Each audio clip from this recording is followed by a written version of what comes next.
Market లో invest చేసి మీ డబ్బులు డబుల్ చేసుకోవాలనుకుంటున్నారా? విజయవాడలో జరిగే సుందరరామిరెడ్డి గారి లైవ్ సెమినార్ కి అటెండ్ అవ్వండి. నమస్తే, welcome back to Suman TV. నేను మీ సంజయ్. ఈరోజు మనతో పాటు ఉన్నారు motivational speaker and personality development coach Ram మెట్టు గారు. సార్తో మాట్లాడి కొన్ని విషయాలు తెలుసుకుందాం. నమస్తే సార్. నమస్తే అండి. సార్, కొంతమంది అంటూ ఉంటారు, నువ్వు ఇది చేయలేవు, సంథింగ్ నువ్వు ఇది సాధించలేవు అని చెప్పేసి. అండ్ కొంతమందికి వాళ్ళకు కూడా బిలీవ్స్ ఉంటాయి. I'm middle class person, so నేను రీచ్ అవ్వడం అనేది కొంచెం కష్టతరమైన పని, లేకపోతే నేను ఈ మిడిల్ క్లాస్లో పుట్టి నేను సాధించడం అనేది కొంచెం కష్టతరమైన పని అని చెప్పేసి. అసలు గోల్స్లో కూడా కొన్ని లిమిట్స్ ఉంటాయి అంటారా? వాళ్ళ ఫైనాన్షియల్ స్టేటస్ లిమిట్స్ అనేది ఖచ్చితంగా ఉండవండి. అయితే ఇక్కడ మీరు అన్నట్టు ఇందాక నేను ఒక మిడిల్ క్లాస్ పర్సన్ని అనే ఒక పర్సెప్షన్ ఏదైతే ఉంటుందో దానికి సంబంధించి ఒక చిన్న లైన్ చెప్తానండి. Okay sir. పేదోళ్ళ పుట్టడం తప్పు కాదు, పేదోళ్ళ చచ్చిపోవడం తప్పు. That is what I strongly believe అండి.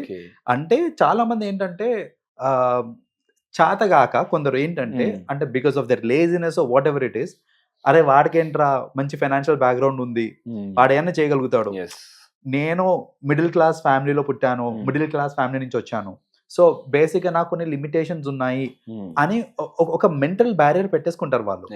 అండ్ నేను చూసానండి, అంటే I have seen people doing this. వాళ్ళు ఏంటంటే వాళ్ళ తాత ముత్తాతల్ని బ్లేమ్ చేస్తూ ఉంటారు. ఆ రోజు మా తాత ఆ ల్యాండ్ కొనుంటే బాగుండు, ఆ రోజు మా తాత ఈ ల్యాండ్ అమ్మకపోతే బాగుండు. ఇలా ఏంటంటే వాళ్ళు అది చేస్తే బాగుండు, వీళ్ళు ఇది చేస్తే బాగుండు అంటారే కానీ నేనేం చేయాలి, నేనేం చేస్తే నాకు వస్తుంది, like you know I can earn money, నేను సక్సెస్ఫుల్ పర్సన్ అవ్వాలంటే అసలు నేనేం చేయాలి, నాకు డబ్బులు రావాలి, నేను ఒక కోటీశ్వరుడు అవ్వాలంటే నేనేం చేయాలి, ఈ థాట్స్ ఉండవు. పద్దాక కూర్చొని ఎంతసేపటికి మా నాన్న చేయలేదు, మా పెద్దనాన్న చేయలేదు, మా ముత్తాత చేయలేదు, ఇవే చెప్తా ఉంటారు.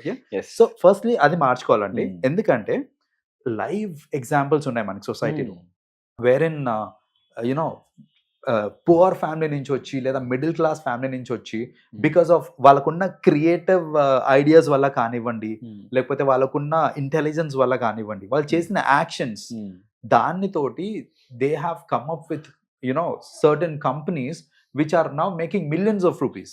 సో అంత బాగా వాళ్ళు సెటిల్ అయిపోగలుగుతున్నారు అని అంటే it's all because of their positive attitude and thought process and చేయగలను అనే నమ్మకం. అది మోస్ట్ ఇంపార్టెంట్. నేను చెయ్యగలను అనే థాట్ ఉంది అనుకోండి, విచ్ మీన్స్ త్రూ అవుట్ మనకి అదే మైండ్ సెట్ లో ఉంటాం అనమాట. మనం మన యాక్షన్స్ కూడా దానికి తగ్గట్టే చేస్తుంటాం. మనం నేను చెయ్యలేను అనే ఫస్ట్ థాట్ వచ్చింది మైండ్ లోకి అని అంటే మన యాక్షన్స్ కూడా దానికి తగ్గట్టే ఉంటుంది. సో అందుకనే ఫస్ట్ ఆఫ్ ఆల్ ఈ సెల్ఫ్ మోటివేషన్ అనేది చాలా ఇంపార్టెంట్. అది ఉంటే ఖచ్చితంగా సక్సెస్ పొందొచ్చు. అంటే నాకు కూడా కొన్ని బిలీవ్స్ ఉన్నాయి సార్. ఏ విధంగా అంటే వాళ్ళ క్యాపబిలిటీస్ని బట్టి కూడా వాళ్ళు అది సాధించగలరు, ఇది సాధించగలరు అని చెప్పేసి. అంటే ఎంతవరకు అంటే నిజంగా ఈ క్యాపబిలిటీస్ అని నిజమే అంటారా? ఒక మనిషి ఇంత క్యాపబుల్ ఉన్నాడు కాబట్టి ఇది చేయగలడు, ఒక మనిషి తెలివితేటలు ఇంతే ఉన్నాయి కాబట్టి ఇది మాత్రమే చేయగలడు, ఈ విధంగా అన్నమాట. సి క్యాపబిలిటీస్ డెఫినెట్ గా మనిషికి వేరియేషన్ ఉంటుంది. కానీ వాట్ ఐ బిలీవ్ ఇస్ ప్రతి మనిషికి ఏదో ఒక టాలెంట్ ఉంటుంది at a peak level. Like so suppose for me, నాకు ఈ లాజికల్ థింకింగ్ ఇవన్నీ నాతో కావు యాక్చువల్గా చెప్పాలంటే. కోడింగ్ చేయడము, కోడ్ రాయటము ఇట్లాంటివన్నీ చేయలేదు. ఇప్పుడు సాఫ్ట్వేర్ లో నేను రాణిస్తాను, నేను బాగా చేస్తాను, కష్టపడి చేస్తానంటే ఖచ్చితంగా నా లిమిటేషన్ నాకు తెలుసు. ఏంటంటే ఓకే, నా logics are not at the right place, so అది నాకు రైట్ ఫీల్డ్ కాదు నాకు తెలుసు.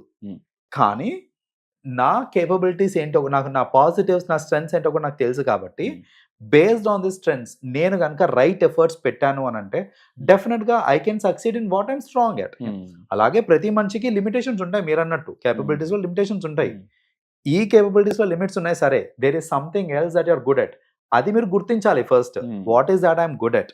సెల్ఫ్ అసెస్మెంట్ చేసుకోండి. సెల్ఫ్ అసెస్మెంట్ చేసుకొని yes this is what I'm strong at అని తెలిసిన తర్వాత దాని మీద మీరు ఫోకస్ చేసి దాన్ని డెవలప్ చేసుకున్నారు అని అంటే ఎవరండి మిమ్మల్ని ఆపుతారు సక్సెస్ అవ్వకుండా? నేను చూస్తాను. Exactly sir. అంటే కొన్ని సందర్భాలు ఈ మాటలనే విన్నాను సార్, అందుకే ఎగ్జాక్ట్లీ అడగాలనిపించింది నాకు. అండ్ ఇంకొకటి కూడా అడుగుతాను సార్. అండ్ ఏ విధంగా అంటే సంథింగ్ మన లోపల ఉన్న మన టాలెంట్ అనేది మనకు తెలుసు, కానీ కొంతమంది చెప్పిన మాటలు విని అవును తను చెప్పింది నిజమేమో అన్న చిన్న డౌట్ వస్తూ ఉంటుంది. అసలు ఆ డౌట్ని ఎలా రెక్టిఫై చేయాలంటారు మనం? అసలు అది కరెక్ట్ ఆర్ రాంగ్ అని చెప్పేసి మనం ఎలా అంటే I mean we're know about that my capabilities. Yeah. But ఎదుటి వాళ్ళు చెప్పే దాంట్లో కూడా సంథింగ్ నిజం ఉందేమో అన్న డౌట్ వస్తుంది. డౌట్ రాకుండా ఉండాలి ఫస్ట్ ఆఫ్ ఆల్ అని అంటే you have to be 100% sure about what you are. And పక్కన వాళ్ళు చెప్పేది మనము you know if it is constructive feedback తీసుకోవచ్చు అండి.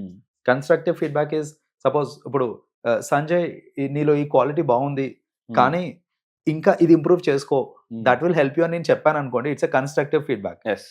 తీసుకోవాలి, నేను చెప్పింది వినాలి. అలా కాకుండా నీ వల్ల కాదు సంజయ్ ఇది యూనో ఇది కావాలంటే దీనికి అని నేను ఒక డిస్ట్రక్టివ్ ఫీడ్బ్యాక్ ఇచ్చాను అనుకోండి, విని దాన్ని లైట్ తీసుకోవాలి అంతే. అంతేగాని మనము చెప్పిందల్లా తీసేసుకొని దాని గురించి ఆలోచించుకుంటూ కూర్చుంటే మన పుణ్యకాలం గడిచిపోతుంది బేసిక్లీ.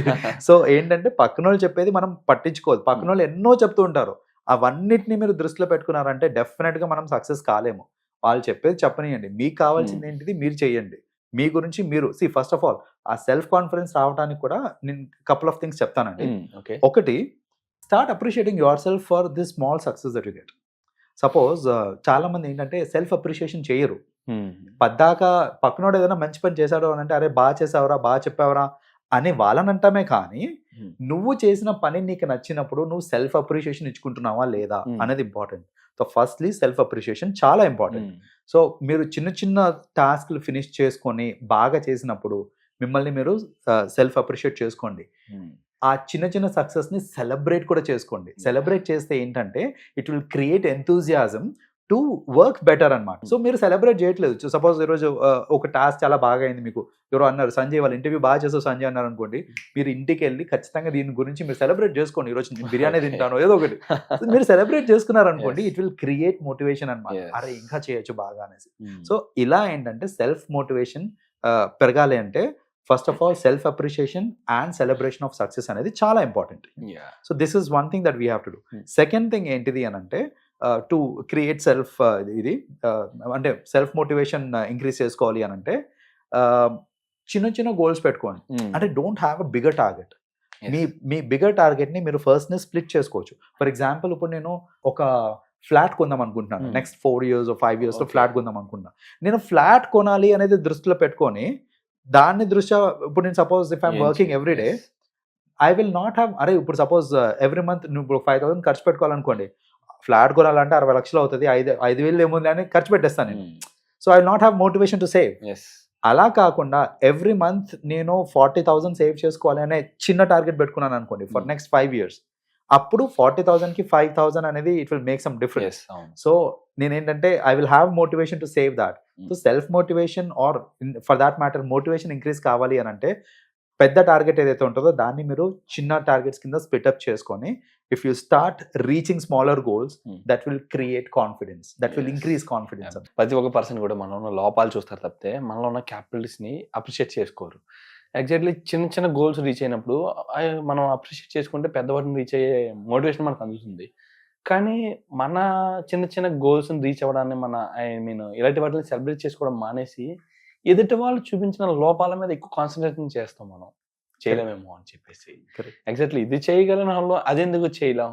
ఎగ్జాక్ట్లీ ఒక మనిషి సాధించగలిగింది ఇంకో మనిషి ఎందుకు సాధించలేడు అని ఆలోచించట్లేదు తప్పితే ఎగ్జాక్ట్లీ దానికి ఏం చేయాలని తెలుసుకోవట్లేదు తప్పితే చేయలేని అనుకోవడం మాత్రం చాలా తప్పు నిజంగా. Correct. Absolutely sir. Thank you sir. Thank you very much. Thank you.